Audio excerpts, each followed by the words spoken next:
Hello everybody.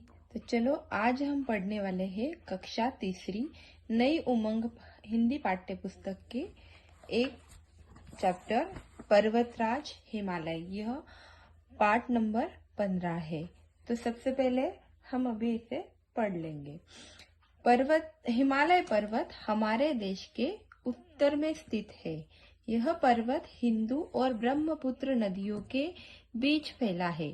तो यह जो हिमालय पर्वत है यह हमारे देश के उत्तर दिशा में है और यह पर्वत सिंधु और ब्रह्मपुत्र नदियों के बीच फैला है। मतलब जो सिंधु नदी है और ब्रह्मपुत्र नदी है उन दोनों नदियों के बीच में यह हिमालय पर्वत है। हिमालय भारत के बहुत बड़े क्षेत्र को घेरे हुए है। मतलब भारत का एक बहुत बड़ा क्षेत्र है कि जिसमें हिमालय पर्वत है। यह पर्वत संसार में सबसे ऊंचा है। एवरेस्ट हिमालय का सबसे ऊंचा पर्वत शिखर है। तो ऐसा कहते हैं कि यह जो पर्वत है हिमालय पर्वत यह पूरे संसार में मतलब पूरी दुनिया में सबसे ऊंचा है। और जो हम कहते हैं ना कि एवरेस्ट शिखर जो दुनिया का सबसे ऊंचा शिखर है वह शिखर है हिमालय पर्वत की श्रेणियों में है। संसार में एवरेस्ट से ऊंची पर्वत चोटी दूसरी नहीं है। हिमालय में और भी अनेक ऊंची ऊंची चोटियां हैं। यह सभी पूरे वर्ष बर्फ से ढकी रहती है। तो एवरेस्ट के अलावा और भी कई चोटियां हैं हिमालय के अंदर और ये जो सारी चोटियां हैं ये पूरे वर्ष भर बर्फ से ढकी हुई रहती है क्योंकि वहां पे ज्यादा बर्फ गिरती है। हिमालय शब्द दो शब्दों के मेल से बना है। मतलब हिमालय यह जो शब्द है तो वो दो शब्दों से मिलकर बना हुआ है। तो इनमें पहला शब्द है हिम। हिम का अर्थ है बर्फ। दूसरा है आलय जिसका अर्थ है घर। मतलब हिम आलय मतलब बर्फ का घर। इस प्रकार हिमालय का अर्थ हुआ बर्फ का घर। हिमालय सचमुच बर्फ का घर है और सचमुच बर्फ का घर है मतलब वहां पे हमेशा बर्फ गिरती रहती है। इसकी ऊंची ऊंची चोटियां सदैव बर्फ से ढकी रहती है। यह बर्फ गर्मियों में पिघलकर नदियों के रूप में बहती रहती है। और इसकी जो ऊंची ऊंची ये चोटियां दिख रही है ना तो ये सारी साल भर इस पे क्या रहता है बर्फ रहता है। बर्फ से ये चोटियां ढकी हुई रहती है और गर्मी के दिनों में जब तापमान जो होता है वो बढ़ता है तब क्या होता है गर्मियों में ये पिघलता है बर्फ और नदियों में बहता रहता है। हिमालय से निकलने वाली नदियां सदानीरा है। सदानीरा मतलब जो हमेशा बहती है साल भर बहती है उसे सदानीरा कहते हैं। हिमालय से निकलने वाली नदियां सदानीरा है। गंगा यमुना ब्रह्मपुत्र सिंधु सतलज आदि हिमालय से निकलने वाली प्रमुख नदियां हैं। इन नदियों से हमें बहुत लाभ होता है।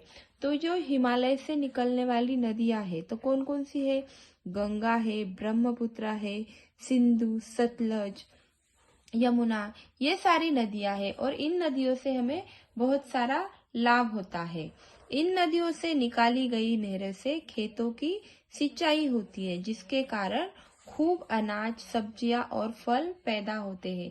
तो ये जो नदियां हैं नदियों से नहरों को निकाला जाता है और नहरों का जो पानी होता है वो खेतों में सिंचाई के लिए प्राप्त होता है जिसके कारण जो होते हैं कि खेत में हमारे अनाज सब्जियां फल जो कुछ है वो अच्छी तरह से उसकी उपज होती है।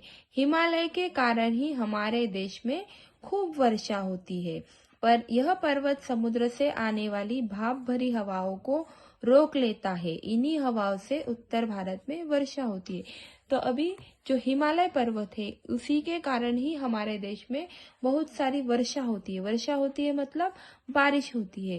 तो ये जो पर्वत है ये क्या करता है जो समुद्र से आने वाली भाप भरी हवा मतलब जो बादलों वाली हवा होती है वो बादलों को यह पर्वत क्या करता है रोक लेता है और उसके रोकने से ही क्या होती है वर्षा होती है। यही हिमालय अपनी उत्तर सीमा का रखवाला है। मतलब हमारी भारत की जो उत्तरी सीमा है उस सीमा का रक्षण यही करता है। उत्तर से आने वाली ठंडी और बर्फीली हवाओं को भी रोक लेता है। जैसे उत्तर भारत उत्तर भारत के आगे जो हमारे दूसरे देश है, तो वहां पर भी हमेशा क्या होता है, बर्फ पड़ता रहता है। और बर्फ होने के कारण क्या होती है, वहां की जो हवा होती है बर्फीली, काफी ठंडी होती है।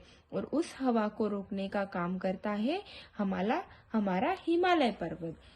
वे हमारे देश में नहीं आ पाती, इसलिए उत्तर भारत में बहुत कड़ाके की सर्दी नहीं पड़ती। हिमालय पर्वत पर लोग सीढ़ीदार खेतों में खेती करते हैं। इन खेतों में किसान चावल और मक्का पैदा करते हैं। तो यहाँ की जो खेती होती है वो कैसी होती है, सीढ़ीदार होती है। और यहाँ लोग चावल और मक्का की खेती करते हैं। यहाँ आलू, टमाटर, मटर आदि सब्जियों की भी खेती होती है। हिमालय पर सेब, आड़ू, खुबानी, बादाम, अखरोट आदि के बाग है। तो यहाँ पे सिर्फ चावल, इन सब्जियों की भी खेती हो जाती है। और साथ ही साथ सेब, आड़ू, खुबानी, बादाम, अखरोट जैसे फलों की भी खेती होती है। हिमालय का बहुत सा भाग वनों से ढका है। इसके ऊंचे भागों में देवदार और चिड़के वन है। इनमें अनेक वन्य प्राणी रहते हैं। तो ये जो हिमालय पर्वत है ना, तो उसका बहुत सारा जो एरिया है, तो वह क्या, वहाँ पे पूरे ऐसे वन है, मतलब बहुत सारी झाड़ियां है वहाँ पे। तो उसके भागों में देवदार और चिड़ के वन है, मतलब देवदार नाम के वृक्ष रहते हैं, चिड़ नाम के वृक्ष रहते हैं, और उनके वन है वहाँ पे। इनमें अनेक वन्य प्राणी मतलब जो वन में रहते हैं उनको हम वन्य प्राणी कहते हैं। तो कौन कौन से वन्य प्राणी है, हाथी, बाघ, तेंदुआ, रीछ, हिरण आदि यहाँ के प्रमुख वन्य प्राणी है। कस्तूरी मृग भी हिमालय में रहता है। तो कस्तूरी मृग मतलब जिस मृग के नाभि में कस्तूरी मिलती है। तो कस्तूरी एक ऐसी चीज है कि जिसको बहुत अच्छी सी सुगंध रहती है। तो वह कस्तूरी वाली जो मृग है वह भी हिमालय पर्वत में रहती है। हिमालय के वनों में तरह तरह की जड़ी बूटियां पाई जाती है और इनसे अनेक रोगों का इलाज किया जाता है। तो हिमालय में सिर्फ फल, फूल, पक्षी, प्राणी यह नहीं है, तो उनके साथ भी जड़ी बूटियां भी है। तो जिन जड़ी बूटियों से जो हम विभिन्न प्रकार के रोग होते हैं, उन रोगों का इलाज किया जाता है। हिमालय में अनेक सुंदर घाटियां है। कुल्लू, कश्मीर और कांगड़ा की घाटियां बहुत प्रसिद्ध है। तो यहाँ पे घाटियां भी है, मतलब जहाँ पे लोग घूमने के लिए वगैरह जाते हैं, तो वैसी घाटियां वहाँ पे है, जहाँ जिसमें कश्मीर है, कुल्लू मनाली है। अभी बहुत सारे लोग हैं कुल्लू मनाली वगैरह जाते हैं, शिमला वगैरह जाते हैं, तो वैसी है वो घाटियां है, कश्मीर में है। पर्वतारोहण के लिए अनेक लोग हिमालय में, पर्वतारोहण मतलब जो बहुत सारे लोग कहते हैं ना, जो एवरेस्ट वगैरह वहां पे जाते हैं, तो उसलिए वो हिमालय में आते हैं। हिमालय की सबसे ऊंची चोटी एवरेस्ट पर सबसे पहले भारत के तेनसिंह पहुंचे थे। तो वह जो चोटी है वहां पर भारत के जो तेनसिंह है वही पहली बार वहां पे गए थे।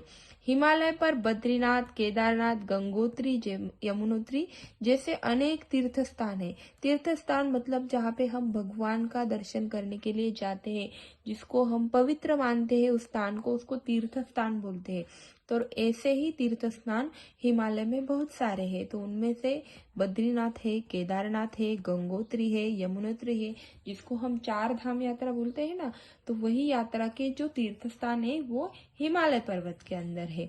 देश विदेश से प्रतिवर्ष अनेक तीर्थयात्री यहाँ आते हैं। तो यहाँ पे सिर्फ अपने देश से ही नहीं, तो बाहर के देश से ही बहुत सारे जो यात्री है वो यहाँ आते हैं। हिमालय हमारे देश का गौरव है।